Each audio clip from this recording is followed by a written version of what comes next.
الله وبركاته.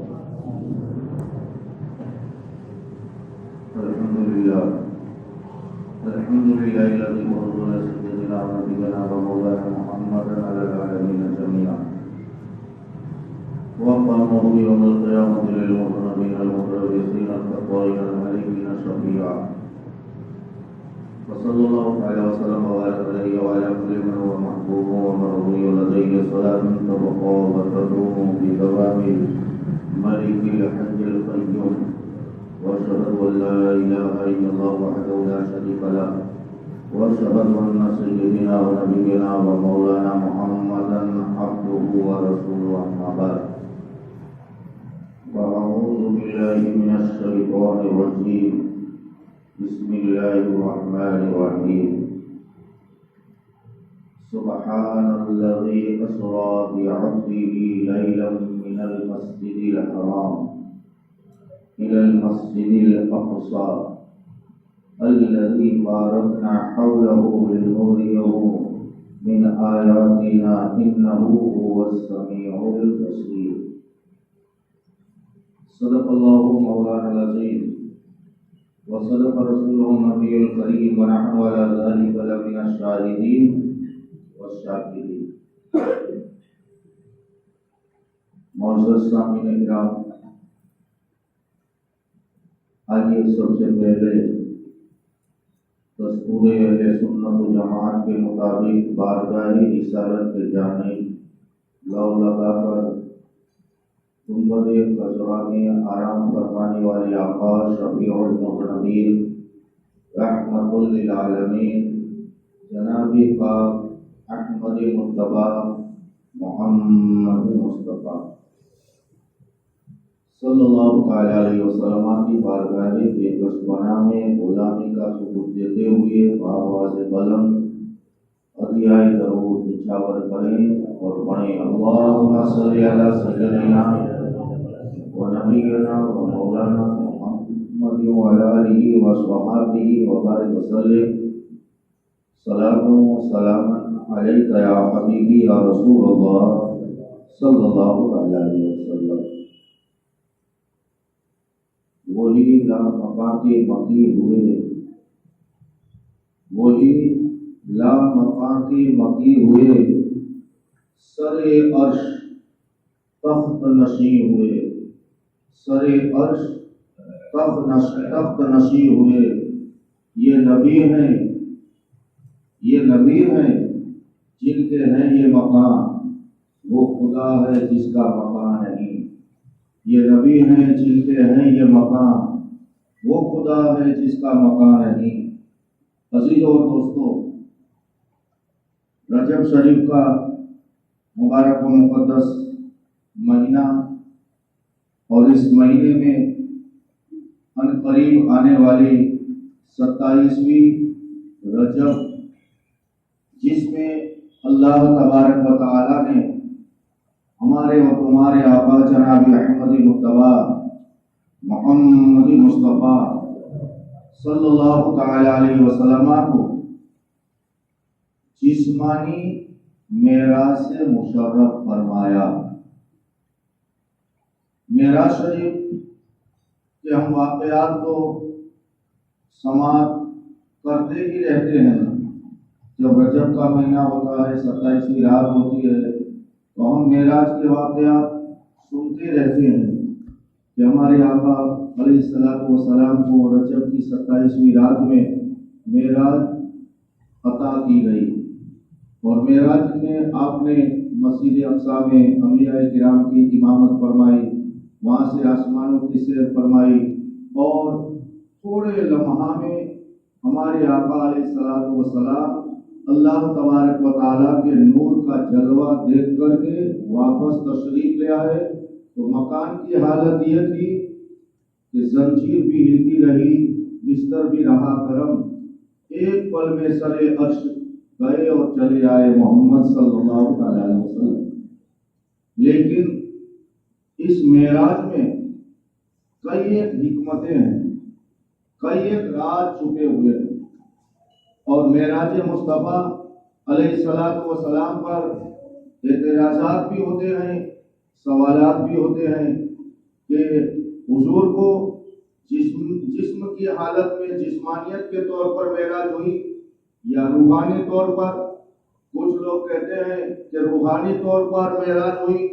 تو اللہ تبارک و تعالیٰ نے 15ویں سپارے میں جو معراج کا ذکر فرمایا ہے، اگر اسی آیت کریمہ کو بغور پڑھا جائے تو ہمارے آقا علیہ الصلوۃ والسلام کی معراج جسمانی معراج ثابت ہوتی ہے. تو کچھ ایسی نکات بیان کروں کہ اللہ تبارک و تعالیٰ نے 15ویں سپارے میں معراج مصطفیٰ کا تذکرہ کرنے سے پہلے فرمایا سبحان الذی. یہی سبحان الذی فرمانا جسمانی طور پر ہمارے آقا کی معراج کی ایک دلیل ہے. اگر ہمارے آقا علیہ الصلوۃ والسلام کو جسمانی طور پر نہیں بلکہ روحانی طور پر اگر معراج ہوتی تو کوئی اعتراض نہیں. اللہ تبارک و تعالیٰ علیم بذات الصدور ہے، وہ جانتا ہے، جانتا رہے گا کہ میں اپنے حبیب کو جو معراج سے مشرف فرما رہا ہوں، آگے جا کر کے لوگ معراج پر انگلیاں اٹھائیں گے. تو اللہ تبارک و تعالیٰ نے ارشاد فرمایا سبحان الذی اسرا. پاک ہے وہ ذات جو لے گئی اپنے خاص بندے کو.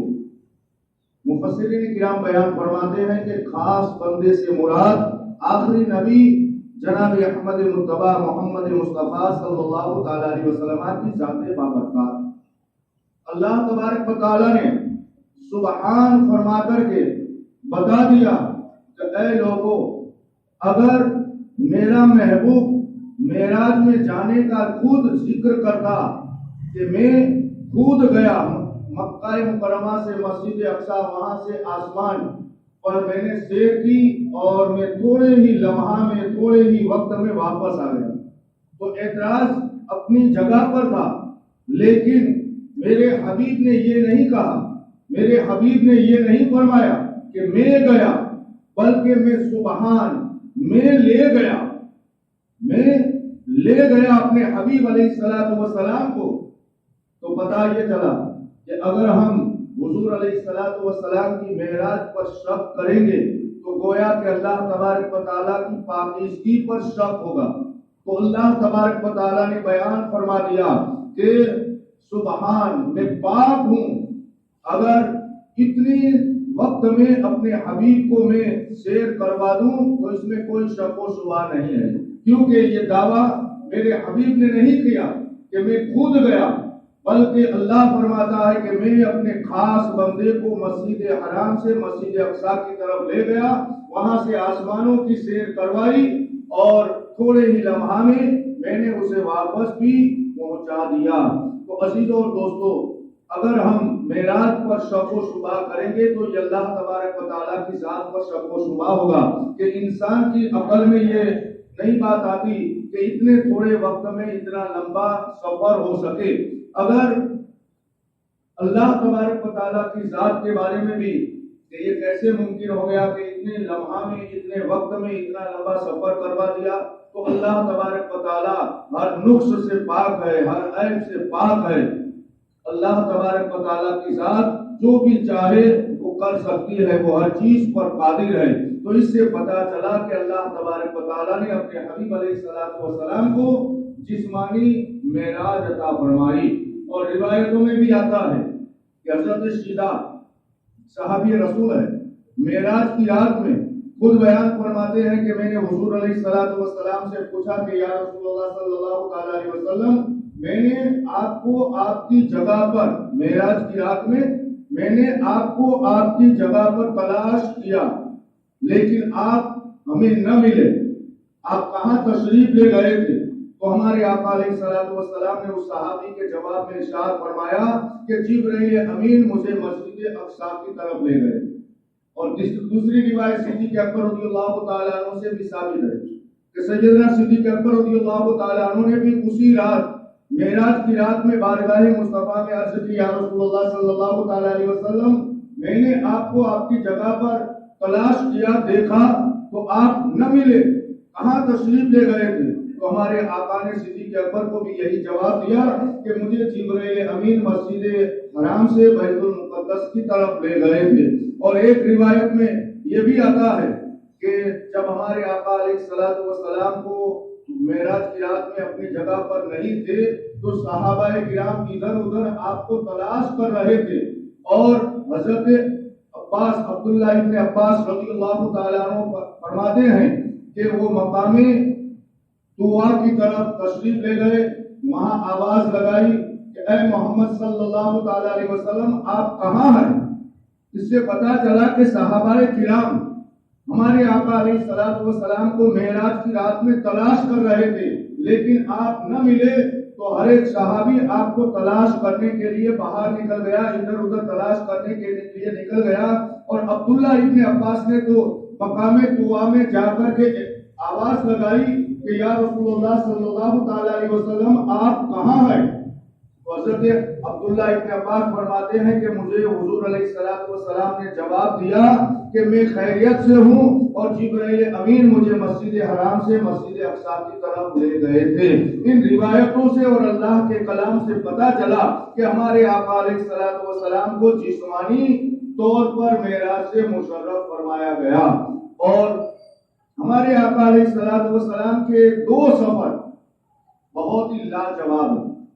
ہمارے آقا علیہ الصلوۃ والسلام کا پہلا سفر عالم وجود سے دنیا میں تشریف لانا، یہ پہلا سفر، یہ بھی لاجواب ہے۔ اور دوسرا سفر ہمارے آقا علیہ الصلوۃ والسلام کا اس دنیا سے وجود کی طرف تشریف لے جانا، یعنی مقام دنا کی طرف تشریف لے جانا، یعنی معراج کا سفر، یہ بھی ایک سفر لاجواب سفر ہے۔ ایک دنیا میں آنا اور معراج کی رات میں دنیا سے اللہ تبارک و تعالیٰ کے دیدار کے لیے معراج کی رات میں تشریف لے جانا، یہ دونوں سفر بہت ہی لاجواب ہے۔ یوں تو اللہ تبارک و تعالیٰ نے کم و بیش 1,24,000 انبیاء کرام مبعوث فرمائے۔ ان نبیوں میں 2 نبی ایسے ہیں جو دنیا سے عروج کی طرف تشریف لے گئے، بلندی کی طرف تشریف لے گئے، اونچائی کی طرف تشریف لے گئے، جن کا تذکرہ اللہ تبارک و تعالیٰ نے قرآن مجید میں بیان فرمایا۔ ان میں سے ایک تو حضرت عیسیٰ علیہ نبی علیہ الصلوۃ والسلام، جن کے بارے میں اللہ تبارک و تعالیٰ قرآن میں فرماتا ہے کہ ہم نے عیسیٰ علیہ نبی علیہ الصلوۃ والسلام کو رفعت عطا فرمائی، بلندی عطا فرمائی، اونچائی عطا فرمائی، عروج بخشا، رفعت عطا فرمائی۔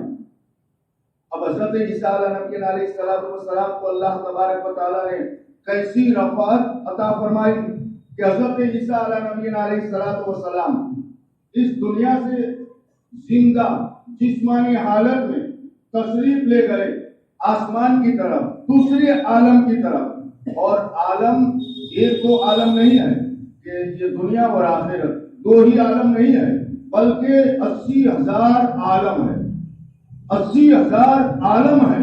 اور ہمارے آقا علیہ الصلوۃ والسلام اس سارے 80,000 کے عالم کے آپ مالک و مختار۔ حضرت عیسیٰ علیہ نبی علیہ الصلوۃ والسلام پہلے عالم سے عروج کی طرف تشریف لے گئے۔ کہاں تک آپ کا عروج ہوا، کہاں تک آپ کی اونچائی ہوئی، بلندی ہوئی، جسے اللہ تبارک و تعالیٰ قرآن میں فرماتا ہے کہ ہم نے عیسیٰ کو رفعت بخشی، بلندی بخشی، اونچائی عطا فرمائی۔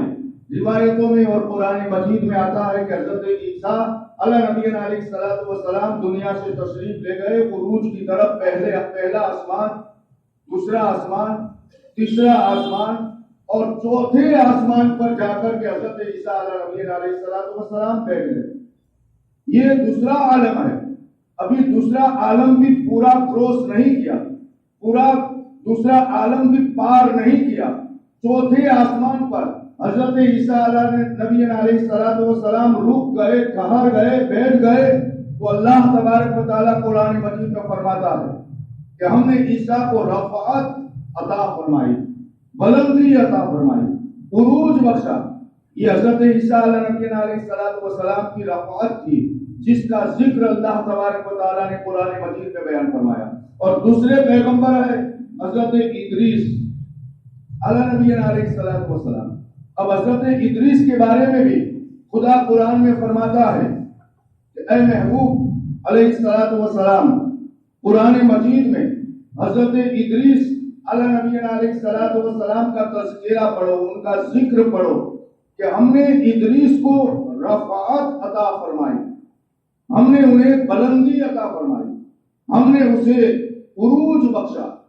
اب حضرت ادریس کو کتنا عروج ملا، کتنی رفعت ملی کہ جسے اللہ تبارک و تعالیٰ قرآن مجید میں رفعت بیان فرما رہا ہے کہ میں نے ادریس کو رفعت عطا فرمائی، بلندی عطا فرمائی، اونچا مقام عطا فرمایا.